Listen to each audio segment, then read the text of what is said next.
মামনি কেমন আছো? তোমার আম্মুর বলে আজকে কি শখ পূরণ হলো? কি শখ পূরণ হয়েছে? হ্যাঁ, এই ফোন কিনছে। দেখি কেমন ফোন। খুলে দেখে, আমি আগে দেখিনি। আলো জ্বলে ফেলাইছো। আলোটা বন্ধ করেন।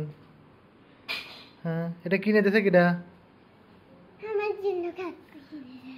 জিল্লু কাকু কিনে দিয়েছে।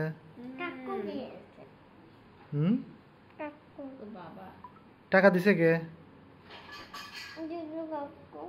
তোমার ওই ফোনের কেমন হঠাৎ কেমন কি হইলো যে জরুরি ভাবে ফোন কেনা লাগবে? তোর আমার কি হয়েছে? ফোনের কি হয়েছে? এটা এই যে পুরাতন ফোন, এই যে ডিসপ্লের সমস্যা, এর আগে চেঞ্জ করা হয়েছে, আবার আগে সমস্যা হয়েছে, এই জন্য জরুরিভাবে ফোন কেনা হইলো।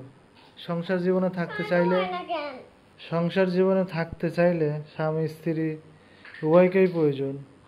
আপনার পকেটে টাকা না থাক, তারপরে স্ত্রী কোনো কিছু আবদার করলে অবশ্যই রাখা দরকার। আমার বউর কাছে ফোনটা ভালো লাগে নাই। সে যাই কিন্তু কিনে নিয়ে আসছে। বাজেট বলে কম হয়েছে। সে যাই কিন্তু ওই ফোনটা কিনে নিয়ে আসছে, তারপরে এখন কাছে বলে ভালো হয় নাই। আমি কিন্তু কিনি নাই। সে যায় তার দেওয়ারের সাথে যাই কিনে নিয়ে আসছে। কেন ভালো হয় নাই? কে সব দিক দিয়ে তো ভালো আছে। তো রেডমি কিনে নিয়ে আসতে। কত বাজেট ছিল?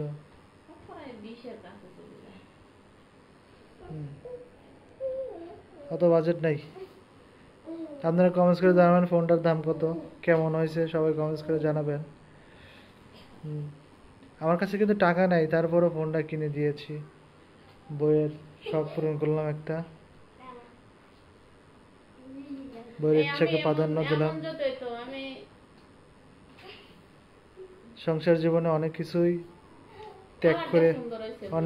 ত্যাগ করে বইয়ের কথা রেখে চলতে হয়। এটাই স্বামী স্ত্রীর সম্পর্ক। আমার বইয়ের কাছে দুইটা ফোন। আমি কাছে ছোট কালো ফোনটা আমাকে দিয়ে দেন, সে দেবে না, সেই বলে চালাবে। দুইটা ফোন সে বলে দুইটাই চালাবে। যাই ফোনটা কেমন হয়েছে সবাই কমেন্টস করে জানাবেন।